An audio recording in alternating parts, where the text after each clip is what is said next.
Okay, nu skal jeg prøve noget, I alle har spurgt om. Tutorial til for Great Rod of Oscar. Jeg ved, der er nogen, først, der hvor de starter, de gerne vil have en god rod til XP. Så bedste metode er at få clever på Great Rod of Oscar. Og hvis I ser hernede i hjørnet, så er der 2 XP lige nu. Og Aurora Borealis er også en god idé. Jeg tager lige over til Forsaken Shores, der hvor man kan snakke med Deadman Joe eller sådan noget. Ja, og han vil snakke med jer, og så får I questen til at finde en amulet over ved Grand Reef. Som, what the fuck? Nå, ja. Ikke tænke over det der lige før. Så hvis I går herind til Forsaken Shores, heroppe ad trappen, husk at følge mig, på grund af herinde i grotten, der går du længere heroppe ad, op ad den her trappe, så går jeg op til Deadman Joe, snakker med ham, alt det der, indtil I har fået herude en quest med ham. Så går I herned igen, ja, til jeres båd.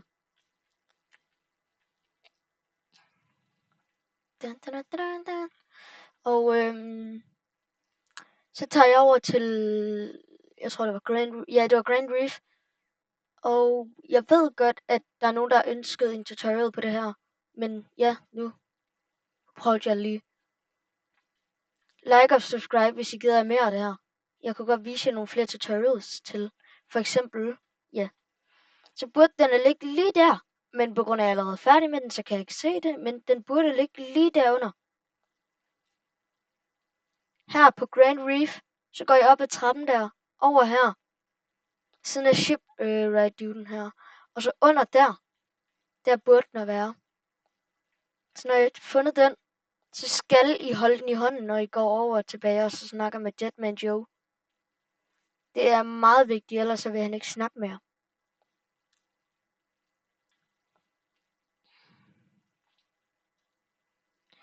Så ja, så sejler vi lige tilbage her til Deadman Joe.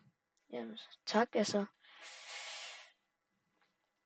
Og hvis I spørger, hvorfor jeg er så low level, det er på grund af, at jeg spiller på min second account. Så ja, jeg har en anden account, der er level 1000. Så skal I holde den hele tiden, imens I snakker med Deadman Joe. Og det er en meget, meget, meget vigtig ting. Fordi at ellers, ja, så bliver I ikke færdig med questen. Så skal I trykke på den igen, indtil der står equipped. Amulet equipped. Sådan her. Unequipped. Equipped. Så skal vi over til der, hvor at, ja, Great Rod of Oscar er. Ja, det der er altså, så husk det her. Det er meget, meget, meget, meget vigtigt. Især hvis I gerne. Ja, der er den der quest. Især hvis I... Nå, jeg har ikke været her. Nå, mærkeligt. Så I skal gå sejle herover til cirka der. Hertil sejl. I kan se oppe i toppen. Mod syd burde altså at være bedst. Jeg tror det er mod syd. Det burde det være.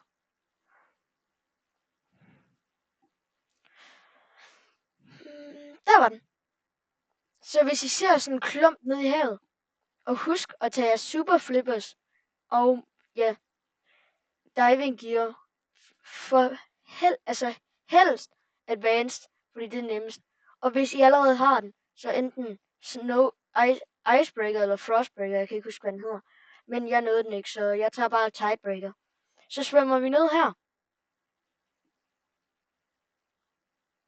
Herned i grotten. Så bliver I bare ved med at svømme indtil. Eller for mig, jeg skal ikke svømme, jeg skal jo nærmest bare lade den gøre sine ting.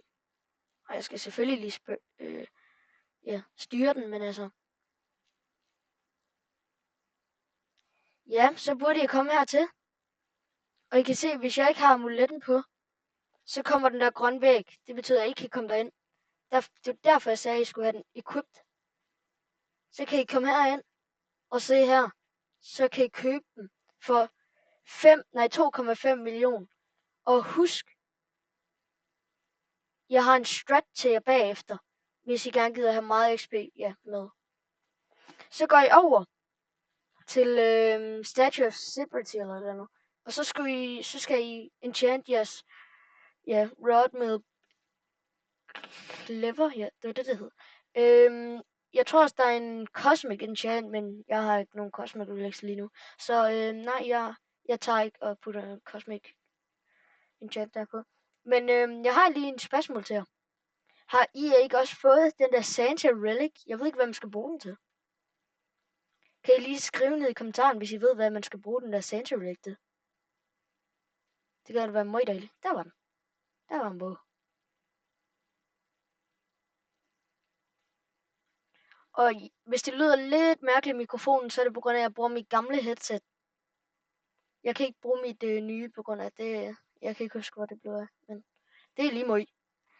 Så skal I tage over til Statue of Liberty, eller derovre.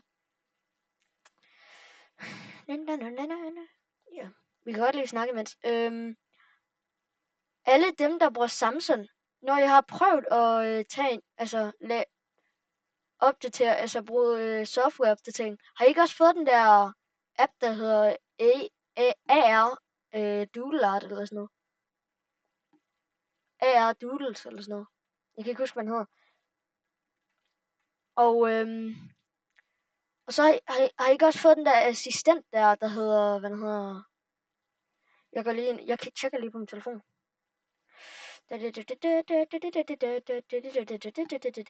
Ja, Gemini eller sådan noget. Ja, Gemini. Jeg tror, det var Gemini. Men jeg har et spørgsmål til jer.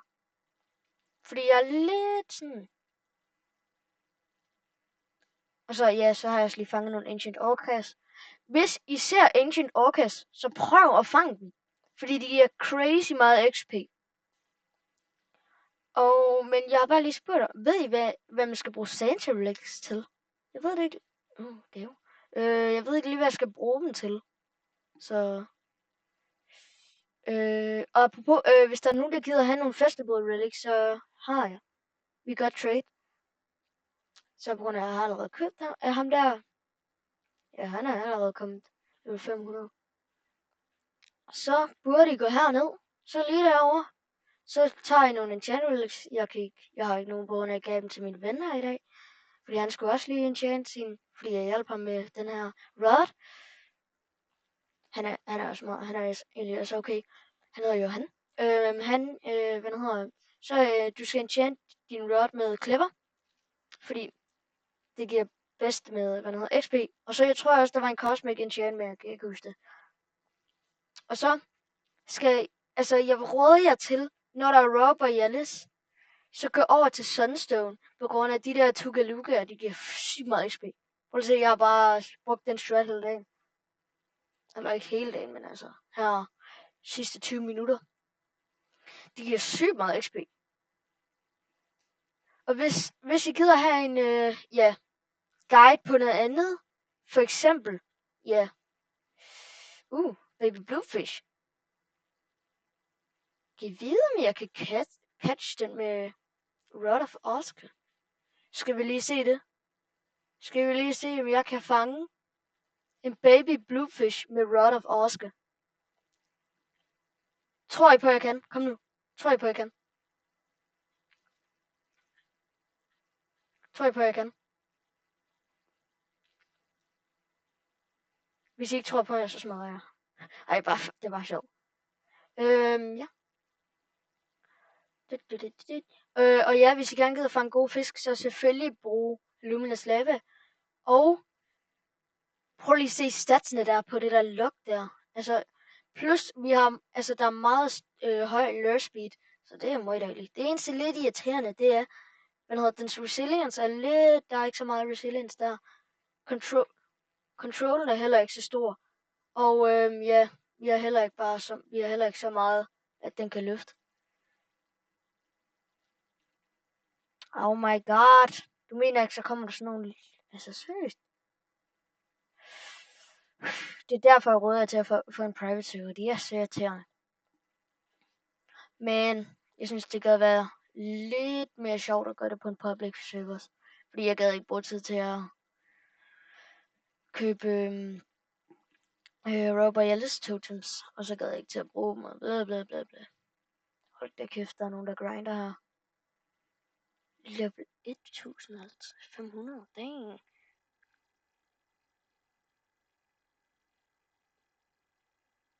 Nå, det var en boot. Jeg troede lige, det var en bluefish. Baby bluefish. Har I egentlig lagt mærke til, at de har ændret questen på Blade of Glorp? Det er seriøst irriterende, fordi at nu skal man være level 888. Altså, det skifter bare det hele jo, for nybegyndere. Altså, på min second account, der har jeg det allerede. Jeg har også hjulpet min ven med det, altså Johan igen. Har I allerede ønsket, så vil jeg gerne lige vide nede i kommentaren, hvad I har ønsket. For hvad for nogle rods. Altså, på den her account, der har jeg ønsket Blade of Nate's Blade. Og på min second, på min main account, der har jeg ønsket Polaris Serenade. Altså, jeg kan godt forstå dem, der har ønsket for Wing River, tror jeg hedder, og sådan noget. Men jeg mener, hvis I har ønsket for Astro Hook Rod, det er fandme ikke god, fordi altså, der er jo kommet alle mulige nye rods, hvor de er bedre og bla bla bla. Og ja. Men vi er 12 minutter inde i det her. Tror jeg, ellers er det 11, jeg ved ikke. Men hvis I gerne gider se en guide til et andet rod, eller hvad, mærkelige ting I gider, så kan jeg godt gøre det. Måske kunne jeg egentlig også godt lave en guide på, hvordan man får... Jeg kan ikke engang huske, hvad rodden hedder. Jeg er fandme dum. Når jeg Maelstrom rod. Der burde allerede være sådan halvdelen af, fiskspillere har den boende. Altså, det er lang tid siden, den kom ud. Sorry for, jeg havde lidt ondt i halsen her i morges.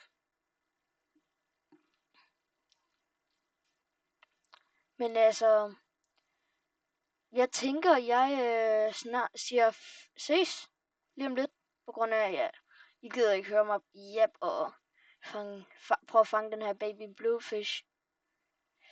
Jeg tror ikke, I gider bare høre mig jab. Altså, hvad mindre I ind til sådan noget, altså, men...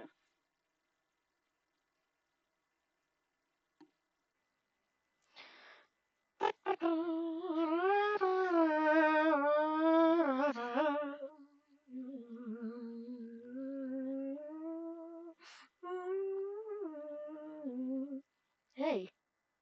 Nå, det er vel lige mod. Men...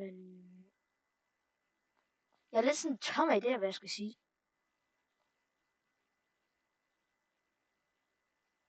Eller skal jeg lige prøve at streame igen? Til næste update, for eksempel. Efter Fishmas. Der kunne jeg prøve at lave en stream, måske. Så kan jeg måske streame updaten her. Var det den 17. november? Nej, 17. januar. Det tror jeg. Jeg mener, det er den 17. november, jeg ved det ikke. Men jeg kunne godt begynde at streame det så. Så måske lige skrive ned i kommentaren, eller hvad I nu gider. Jeg er ligeglad.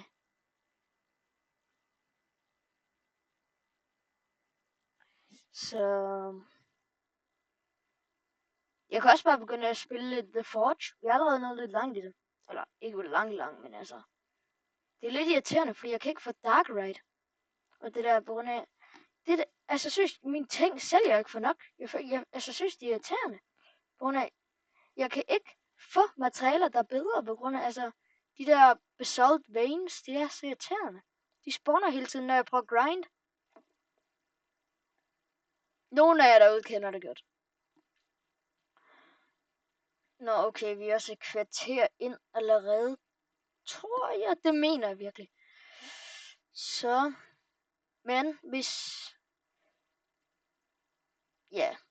Jeg kan også bare begynde at vise, hvad der hedder, tutorials til at komme ind i, ja, for eksempel nede i Crimson Caverns, eller hvad hedder det. Eller bare lave giveaways. Det kunne jeg også godt. Jeg er ligeglad.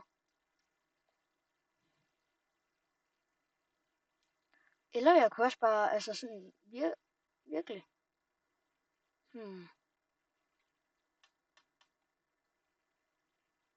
Nå, jeg tænker også snart, vi ender det her. Jeg tænker, jeg siger ses lige om lidt. På grund af, at jeg skal også måske filme en til YouTube-video, hvis det er, jeg overhovedet har tid til det. Ellers tager jeg ned. Jeg er ligeglad. Eller jeg ved det ikke rigtigt.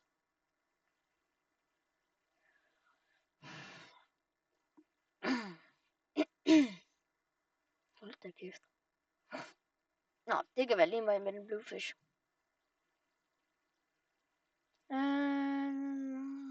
Jeg sejler egentlig forkert vej.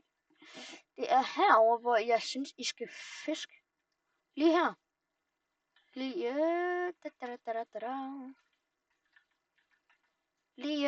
her synes jeg sådan set, I skal fiske. På grund af her kan man fange tugalugas. Der er ikke nogen specielle steder, for eksempel. Hvorfor er der egentlig ikke et specielt sted at fange en tugaluga? Det vil være lige mod. Men bare prøve at få perfect catches. Altså jeg vil råde jer til at bruge Seraphic Krill. Eller hedder de det? Oh my god, jeg bruger Luminous Lava. Hvor fuck gør det? Ja. Men prøv at bruge det der dobbelt XP nede i hjørnet så meget. Nej. Ups.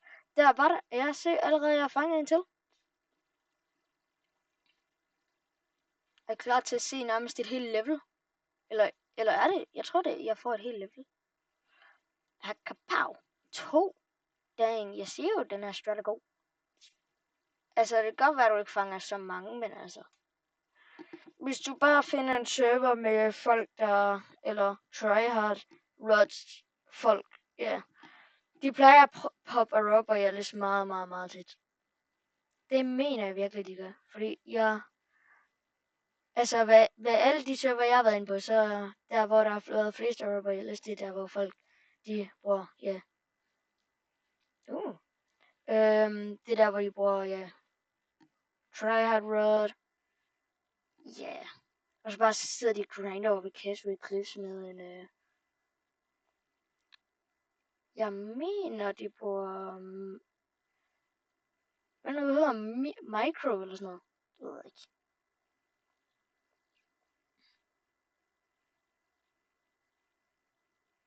Nå. Jeg tænker, jeg prøver lige at fange en til tugaluga, og så...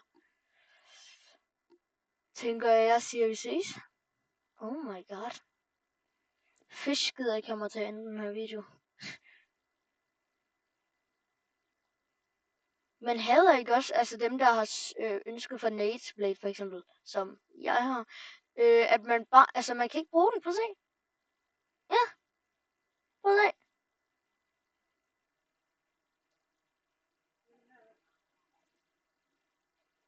Hvad?